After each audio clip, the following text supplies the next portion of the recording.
Olá, meus amigos e minhas amigas, tudo bem com vocês?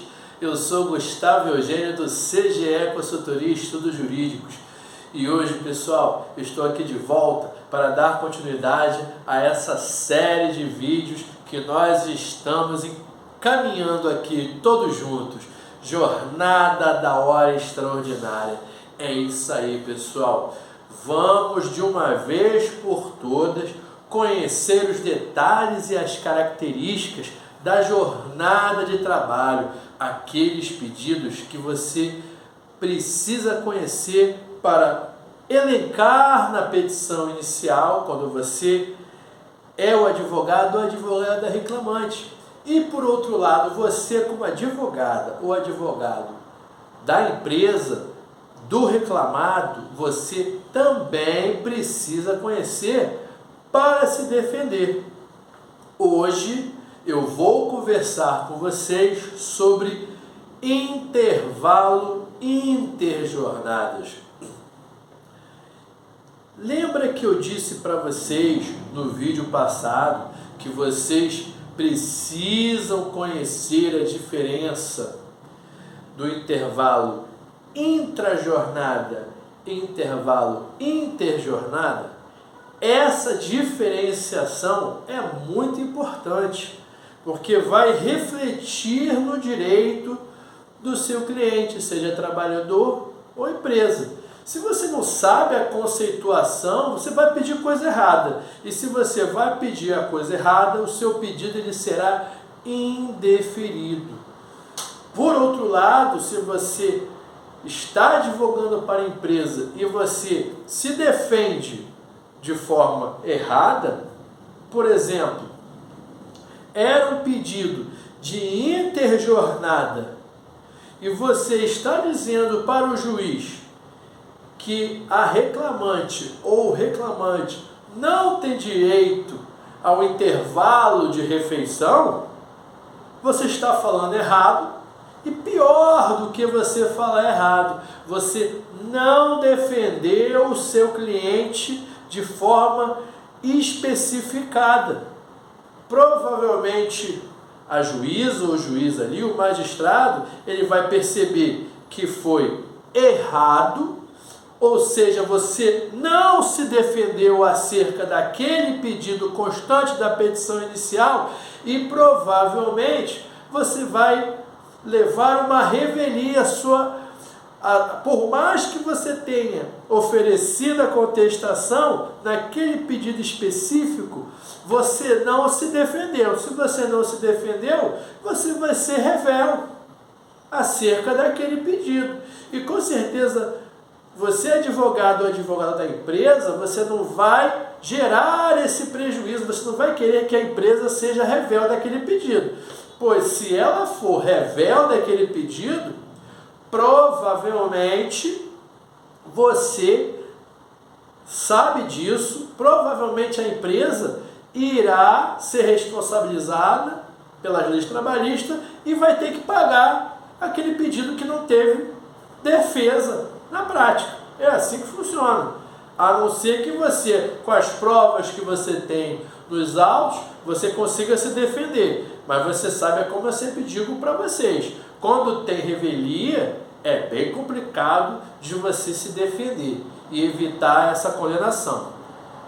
E vamos lá, pessoal, o que é o intervalo interjornada? Primeiro, você precisa conhecer o artigo 66. O artigo 66 da CLT é o que nos apresenta a esse intervalo. E ele fala lá, o intervalo entre uma jornada de trabalho e outra terá que ter necessariamente esse intervalo de 11 horas consecutivas. Ele está dizendo ali claramente, ó, entre um dia de trabalho e outro, entre uma jornada de trabalho e outro, tem que ter um intervalo de 11 horas consecutivas. É interjornadas, entre jornadas. É isso que ele está querendo dizer quando ele diz o interjornada. É bom você perceber essa diferença. Quando nós estamos falando do intervalo do artigo 71, intrajornada é um intervalo dentro da jornada. Perceba até que tem ali uma interrupção do contrato de trabalho. Agora, no artigo 66, ele está falando de intervalo entre as jornadas, por isso que é interjornadas. Pega essa visão, pega essa linha de raciocínio, que vai ficar fácil para você. Mas, foi como eu te disse, o artigo 66 da CLT ele já está dizendo, ó, entre uma jornada de trabalho e a próxima, tem que ter esse intervalo de 11 horas. E por que o legislador colocou isso? Ele colocou à toa? Claro que não, pessoal. Ele colocou isso porque sabe que na prática acontece isso com bastante frequência.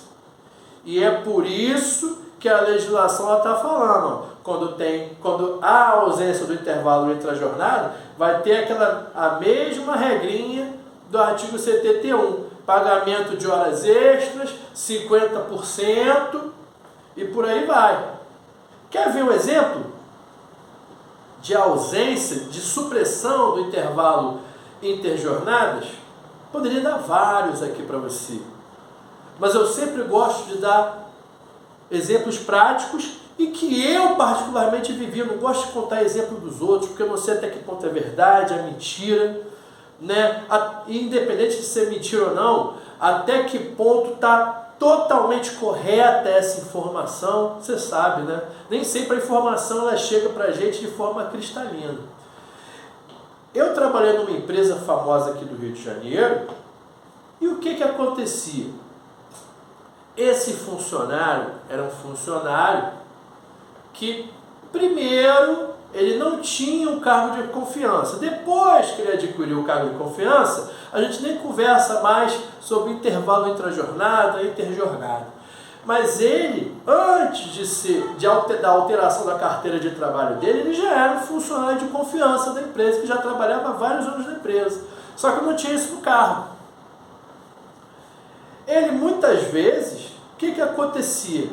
Diante da necessidade da empresa, ele saía, às vezes, 10 horas da noite da empresa, para ter certeza que aqueles caminhões iam sair para distribuir as rotas de fornecimento dos produtos deles. E quando você olhava o controle de ponto dele, tinha assim, ó, ele saía às 22 horas, às vezes saía às 23 horas da terça-feira, e 6 horas da manhã, 5 horas da manhã do dia seguinte, ele já estava lá. Já estava lá na empresa. Eu coloquei aqui horários aleatórios. Essa é a verdade. Mas o que eu quis passar para você é o seguinte: ele saía à tarde, chegava cedo na empresa e não tinha as 11 horas de intervalo interjornada. Porque no dia seguinte ele tinha que estar cedo, porque os motoristas daquela empresa varejista também tinham que levar aqueles produtos para abastecer a região metropolitana. Então, isso aí ocorre com frequência. Outro exemplo que eu posso dar para vocês foi o exemplo que eu falei quando eu falei de intrajornada.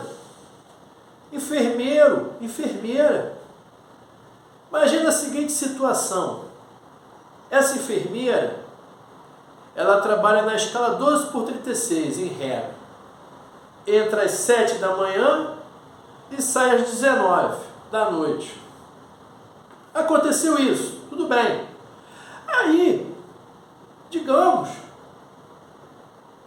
que ela precise estar no dia seguinte, por qualquer motivo, algum funcionário faltou, ela tem que estar de novo lá 7 horas da manhã.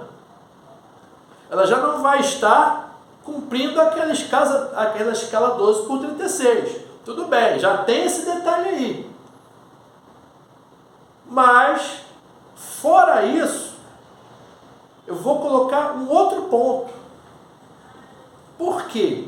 Se, mesmo que ela saia às 19 e ela chegue às 7 do outro dia, tem 12 horas aí. Não está ferindo a escala, mas não está violando o artigo 66 da CLT.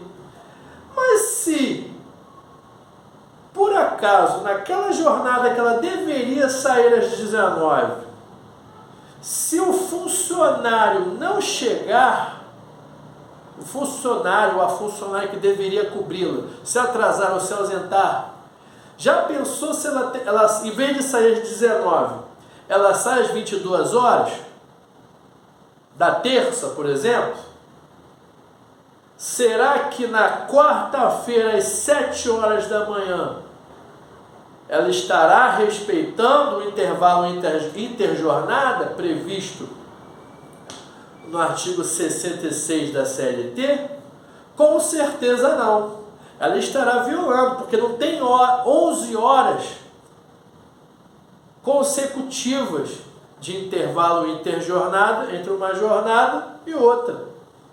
Então, olha como isso acontece com frequência. Veja pela facilidade de raciocínio que isso não é esporádico, ou melhor, não é tão absurdo assim.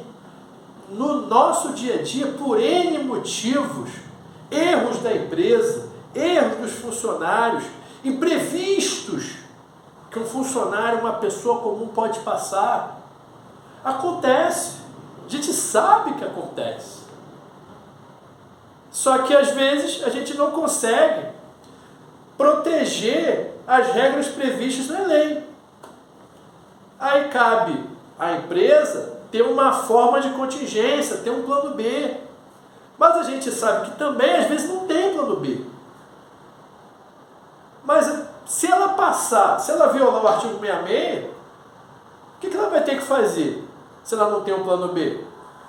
No próximo contra-cheque, vai ter que pagar esse intervalo, sob pena de pagar depois, na Justiça Trabalhista. E se esse exemplo que eu dei aqui para vocês for um exemplo rotineiro, mas ainda vai virar habitual, vai ter que pagar horas extras habituais, por ausência, por essa supressão do intervalo interjornada. Não tem outra explicação, não tem outra alternativa, a não ser que a parte, é como a gente sempre conversa aqui, cabe à parte demonstrar. Temos que estar atentos ao ônus da prova, o artigo 373 da CLT e artigo 818, quando falamos de CLT. Cabe ao autor o ônus de comprovar sua alegação. 373.2, cabe ao réu o fato impeditivo, modificativo, extintivo do direito do autor. Ainda que fosse com frequência isso, esse exemplo que eu dei aqui, a autora entrou com a ação e o réu se defendeu, juntando contra-cheque, controle de ponto, ainda que fosse com frequência violado o artigo 66, o réu pode muito bem juntar na defesa o seguinte: olha, excelência, muitas vezes a defesa ela vem contestando tudo, dizendo que não ocorreu, como a defesa pode dizer que, excelência, em algumas oportunidades, realmente ocorreu um intervalo, a ausência do intervalo, mas quando essas situações, quando essas ausências ocorreram, a empresa pagou a hora extra, conforme reza a CLT. Olha aqui o contra-cheque, olha aqui a diferença de horas, olha quanto foi depositado. Está lá, ó, a contraprova da parte, 373, inciso 2, fato impeditivo, modificativo ou extintivo. Nesse caso aqui, que a empresa está falando que pagou e vai ter que comprovar que pagou centavo por centavo, é um fato extintivo do direito do autor. E você, como advogada, que como advogado de reclamante e reclamado, você tem que saber sempre a quem cabe o ônus da prova. Porque quando você começa a estudar, você vai ver o artigo 373, incisos 1 e 2, e artigo 818 da CLT, e está dizendo ali, cabe ao autor o ônus da sua alegação, ao réu fato impeditivo, modificativo ou extintivo, mas não é só isso. Cada assunto trabalhista tem o seu ônus da prova. Aí você tem que saber a quem cabe o ônus da prova no intervalo entre a jornada. No intervalo entre a jornada. É isso que a prática trabalhista exige. Você, como advogado de defesa, também tem que conhecer. Por quê? Porque, às vezes, se o ônus da prova não cabe a você, não vai ser você que vai ficar pedindo prova, não. Você vai deixar o autor, a outra parte, melhor, você vai deixar a outra parte se matar para provar. E, às vezes, nós percebemos nas salas de audiência, da audiência trabalhista, que, às vezes, o advogado ele faz prova para outra parte. Você tem que conhecer isso. E só a prática trabalhista vai te dar essa tarimba. Tudo bem, pessoal? Eu espero que vocês tenham gostado desse tema, gostado desse vídeo. Peço que vocês dêem um like, compartilhem esse vídeo e eu desejo a vocês um grande abraço e até a próxima.